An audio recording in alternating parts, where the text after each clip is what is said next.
সকলোকে স্বাগতম জানাইছো ৰাজ্যৰ শিক্ষা খণ্ডৰ বাবে ভাল খবৰ মুখ্যমন্ত্ৰী ডক্টৰ হিমন্ত বিশ্ব শৰ্মাৰ কেইবাটাও গুৰুত্বপূৰ্ণ ঘোষণা অহা অক্টোবৰ মাহতে হাইস্কুল শিক্ষান্ত পৰীক্ষাৰ পত্ৰ পূৰণ কৰা হ'ব বুলি মুখ্যমন্ত্ৰী গৰাকীয়ে ঘোষণা কৰিছে জনাইছো আপোনালোকক সবিশেষ ৰাজ্যৰ শিক্ষা খণ্ডৰ বাবে ভাল খবৰ মুখ্যমন্ত্ৰী হিমন্ত বিশ্ব শৰ্মাৰ গুৰুত্বপূৰ্ণ ঘোষণা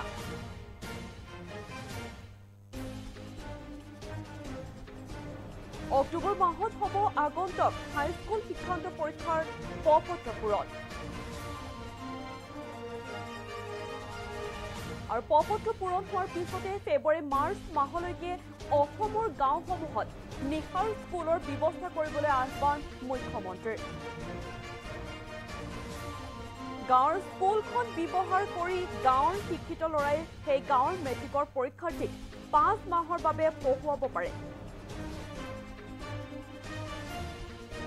আৰু তাৰ বাবে প্ৰতিজন মেট্ৰিকৰ পৰীক্ষাৰ্থীৰ বিপৰীতে 300 টকাকৈ বাজেট ৰাখিছে মুখ্যমন্ত্ৰীগৰাকীয়ে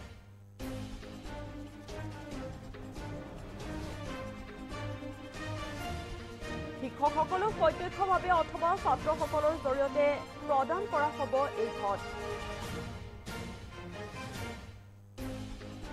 মুখ্যমন্ত্ৰী হিমন্ত বিশ্ব শৰ্মাৰ কেইবাটাও গুৰুত্বপূৰ্ণ ঘোষণা অক্টোবৰ মাহত হ'ব আগন্তুক হাইস্কুল শিক্ষান্ত পৰীক্ষাৰ পত্ৰ পূৰণ আৰু এই পত্ৰ পূৰণ হোৱাৰ পিছতে ফেব্ৰুৱাৰী মাৰ্চ মাহলৈকে অসমৰ গাঁওসমূহত নিশাৰ স্কুলৰ ব্যৱস্থা কৰিবলৈ আহ্বান জনাইছে এতিয়া মুখ্যমন্ত্ৰীগৰাকীয়ে গাঁৱৰ স্কুলখন ব্যৱহাৰ কৰি গাঁৱৰ শিক্ষিত ল'ৰাসকলে সেই গাঁৱৰ মেট্ৰিকৰ পৰীক্ষাৰ্থীক 5 মাহৰ বাবে পঢ়ুৱাব পাৰে আৰু তাৰ বাবে প্ৰতিজন মেট্ৰিকৰ পৰীক্ষাৰ্থীৰ বিপৰীতে 300 টকাকৈ বাজেট ৰাখিছে এতিয়া মুখ্যমন্ত্ৰীয়ে শিক্ষকসকলক প্ৰত্যক্ষভাৱে অথবা ছাত্ৰসকলৰ জৰিয়তে প্ৰদান কৰা হ'ব এই ধন আৰু গাঁৱৰ প্ৰতিখন হাইস্কুল হায়াৰ ছেকেণ্ডেৰী স্কুলক অহা 4-5 বছৰৰ ভিতৰত 8 কোটি টকাকৈ অনুদান আগবঢ়োৱাৰ চিন্তা চৰ্চা কৰিছে এতিয়া মুখ্যমন্ত্ৰীগৰাকীয়ে 4000 শিক্ষা অনুষ্ঠানৰ বাবে চৰকাৰে প্ৰায় 300 কোটি টকা ব্যয় কৰিব আৰু লগতে যিসমূহ অংগনবাড়ী কেন্দ্ৰ আছে সেই অংগনবাড়ী কেন্দ্ৰসমূহক নতুন ৰূপে সজোৱা হ'ব বুলি ঘোষণা কৰিছে মুখ্যমন্ত্ৰীগৰাকীয়ে ৰাজ্যৰ এটা শিক্ষা খণ্ডৰ বাবে দিছে মুখ্যমন্ত্ৰীয়ে বহুতকেইটা ভাল খবৰ অক্টোবৰ মাহত হ'ব আগন্তুক হাইস্কুল শিক্ষান্ত পৰীক্ষাৰ পত্ৰ পূৰণ আৰু পত্ৰ পূৰণ হোৱাৰ পিছত ফেব্ৰুৱাৰী মাৰ্চ মাহলৈকে অসমৰ গাঁওসমূহত নিশাৰ স্কুলৰ ব্যৱস্থা কৰিবলৈ আহ্বান জনাইছে মুখ্যমন্ত্ৰীগৰাকীয়ে গাঁৱৰ স্কুলখন ব্যৱহাৰ কৰি গাঁৱৰ শিক্ষিত ল'ৰাসকলে সেই গাঁৱৰ মেট্ৰিকৰ পৰীক্ষাৰ্থীসকলক 5 মাহৰ বাবে পঢ়ুৱাব পাৰে আৰু তাৰ বাবে প্ৰতিজন মেট্ৰিকৰ পৰীক্ষাৰ্থীৰ বিপৰীতে 300 টকাকৈ বাজেট ৰাখিছে মুখ্যমন্ত্ৰীগৰাকীয়ে শিক্ষকসকলৰ প্ৰত্যক্ষভাৱে অথবা ছাত্ৰসকলৰ জৰিয়তে প্ৰদান কৰিব এই ধন আৰু গাঁৱৰ প্ৰতিখন হাইস্কুল হায়াৰ ছেকেণ্ডেৰী স্কুলক অহা 4-5 বছৰৰ ভিতৰত 8 কোটি টকাকৈ অনুদান আগবঢ়োৱাৰ চিন্তা কৰিছে এতিয়া মুখ্যমন্ত্ৰীগৰাকীয়ে 4000 শিক্ষা অনুষ্ঠানৰ বাবে চৰকাৰে প্ৰায় 30000 কোটি টকা ব্যয় কৰিব বুলি ঘোষণা কৰে মুখ্যমন্ত্ৰীয়ে লগতে অংগনবাড়ী কেন্দ্ৰসমূহকো নতুন ৰূপে সজোৱা হ'ব বুলি ঘোষণা কৰিছে মুখ্যমন্ত্ৰী হিমন্ত বিশ্ব শৰ্মাই মুখ্যমন্ত্ৰীগৰাকীৰ মন্তব্য আছে কি কৈছে শুনো এবাৰ মেট্ৰিক পৰীক্ষাৰ ফৰ্ম ফিলআপ হ'ব অক্টোবৰ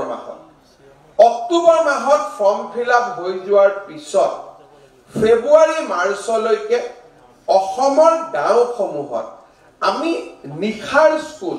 নাইট স্কুল অৰ্থাৎ সেই গাঁৱৰ যিজন BA BSc পাছ কৰা ল'ৰা ছোৱালী আছে সেইজনে গাঁৱৰ ল'ৰা ছোৱালীখিনিক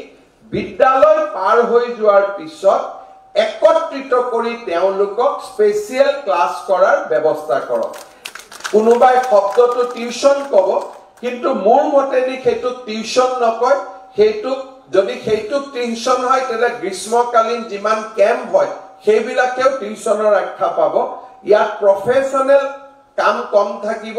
ইয়াত ব্যৱস্থা হ'ব যে স্কুলত যিমানখিনি পঢ়াব ধনী ল'ৰা ছোৱালীবিলাকে যদি মানুহৰ ঘৰত গৈ কাৰোবাৰ টিউচন মাষ্টৰ থাকে আমি গাঁৱৰ অংগনবাড়ী কেন্দ্ৰটো গাঁৱৰ স্কুলখনক ব্যৱহাৰ কৰিম যাতে গাঁৱৰ 4জন শিক্ষিত ল'ৰাই সেই গাঁৱৰ মেট্ৰিকৰ কেণ্ডিডেট বিলাকক স্পেচিয়েলি 5 মাহৰ কাৰণে পঢ়ুৱাব পাৰে আৰু তাৰ কাৰণে এইবাৰ আমি প্ৰতিজন মেট্ৰিকৰ কেণ্ডিডেটৰ বিপৰীতে 300 টকাকৈ বাজেট ৰাখিছো